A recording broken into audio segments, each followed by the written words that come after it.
Imagine living in ancient Rome, where gossip spread like wildfire, and criticism was a daily affair. Imagine hearing whispers in the marketplace, sharp words from your neighbors, and even from those you called friends. Yet, through it all, one man stood out. A great philosopher, Seneca. But how did he rise above it all?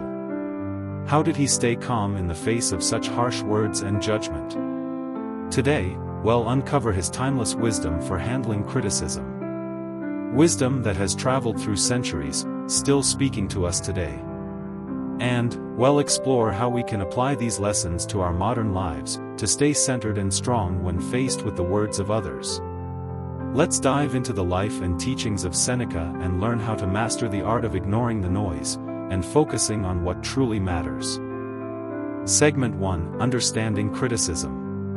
Seneca once wrote, "You will cease to fear if you cease to hope." What did he mean by that? In simple terms, it's a reminder that the opinions we face are shaped by the hopes, fears, and biases of the person offering them. Criticism is rarely about us, but about the lens through which others see the world. Let's put this into perspective with a modern example. Imagine this: you've worked hard on a project at work, pouring your time and effort into every detail. Finally, you present it to your boss, only for them to say, "It's good, but it's not groundbreaking." It stings, doesn't it? But before feeling dejected, pause for a moment and ask yourself, is this really about the work I've done, or is there something else at play? Maybe your boss has higher expectations for reasons unrelated to you. Perhaps they're under pressure to deliver exceptional results because of factors outside their control. In the end, remember, criticism isn't a reflection of your worth, it's a reflection of the world as seen through someone else's eyes. Key Lesson 1: Criticism often reflects the critic's perspective, not an absolute truth. Segment 2: Embracing Criticism as Feedback. Seneca once said, "We suffer more often in imagination than in reality." What he meant is that much of our pain from criticism comes not from the words themselves, but from how we imagine them to affect us.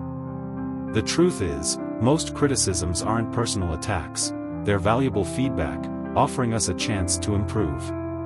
Let's bring this idea to life with a modern example. Imagine you're an aspiring artist, working hard to perfect your craft. One day, someone comments, "Your proportions are off." It might sting at first, but instead of reacting defensively, see it for what it really is, a chance to grow. Now, picture yourself as an apprentice in ancient Rome, training under a skilled sculptor. Every time your master critiques your work, it's not to tear you down, it's to help you shape your art. Would you quit at the first critique, or would you strive to improve with each lesson learned? Criticism, when seen as a tool for growth, can shape us into better versions of ourselves. Key Lesson 2: Criticism is an opportunity for growth. Segment 3: Distinguishing constructive from destructive criticism.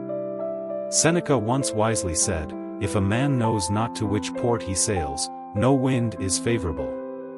In other words, if you're not clear on your purpose and values, you'll be blown off course by every gust of criticism. But when you know where you're headed, irrelevant criticisms lose their power over you. Let's look at a modern example. Imagine you post a heartfelt video online, one that's deeply personal to you.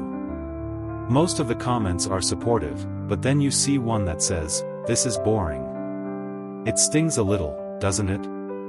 But before letting it affect you, ask yourself, does this comment align with my goals? If it doesn't help you improve, or stay true to what you value, then let it pass. Like a sailor focused on his destination, don't let every gust of criticism steer you off course. In the end, not all criticisms are worth your energy. Stay focused on your purpose, and let the noise fade away. Key Lesson 3: Not all criticism deserves your attention. Segment 4: The Power of Self-Reflection. Seneca once asked, "What progress, you ask, have I made? I have begun to be a friend to myself." What did he mean by this? He was saying that true progress comes when we learn to reflect on ourselves with honesty and kindness. Criticism, in its purest form, can be a mirror, showing us areas where we're not yet at peace with ourselves. Let's explore this with a modern example. Think about a time when someone criticized you for being late. Maybe you were defensive at first, but instead of just making excuses, take a step back and ask yourself, why am I often late? What's causing this pattern? Maybe there's a deeper reason behind it, perhaps a lack of time management or a tendency to underestimate how long tasks take. Instead of brushing the criticism aside, use it as a prompt to reflect, adjust, and improve. Just like Seneca suggests, becoming a true friend to yourself means accepting the feedback that helps you grow and turning it into a chance for self-improvement. Key Lesson 4: Criticism is a mirror, use it to reflect on your actions. Segment 5: Practicing detachment. Seneca once said, "A wise man is neither elated by applause nor cast down by censure." In other words, a wise person doesn't let the highs of praise or the lows of criticism control their sense of self. Instead, they stay grounded in their own understanding of their worth.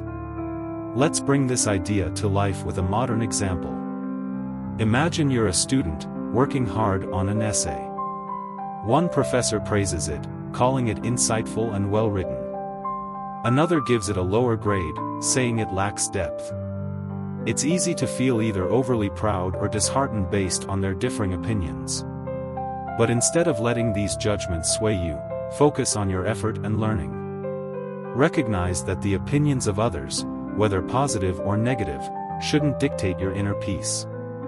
Your self-worth comes from the value you place on your own growth, not on how others see you. As Seneca reminds us, true wisdom comes when we remain steady, no matter the praise or the criticism. Key Lesson 5: Do not let praise or criticism dictate your self-worth. Segment 6: Building resilience. Seneca once said, "Difficulties strengthen the mind, as labor does the body." What does he mean? Just as the body grows stronger through physical labor, our minds become more resilient when we face challenges, like criticism. While it may be difficult in the moment, criticism can be a powerful tool to help us grow and improve. Let's look at a modern example. Think about athletes, those who are in the public eye and often face intense scrutiny from fans and the media. The ones who thrive are those who don't let criticism break them. Instead, they use it to fuel their training, pushing themselves to prove their capabilities. They understand that each critique is an opportunity to get better, to refine their skills, and to come back even stronger. The same can be true in everyday life. Maybe you've received a tough review from a client or had a disagreement with a colleague. It stings, but instead of letting it get you down, use it as a chance to reflect, grow, and improve your approach. Just like Seneca teaches us, every challenge is a stepping stone to greater resilience. Key Lesson 6: Learn to endure and grow stronger from criticism. Criticism is an inevitable part of life, but as Seneca teaches us, it doesn't have to be a burden.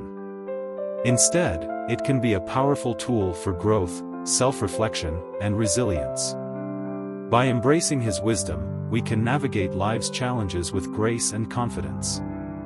So, the next time you face criticism, remember this: it's not the words themselves that matter, it's how you respond to them that defines your strength. Just as the sun sets on the Roman courtyard, let each day be a chance to learn, grow, and rise stronger. Thank you for joining us on this journey through Seneca's timeless wisdom.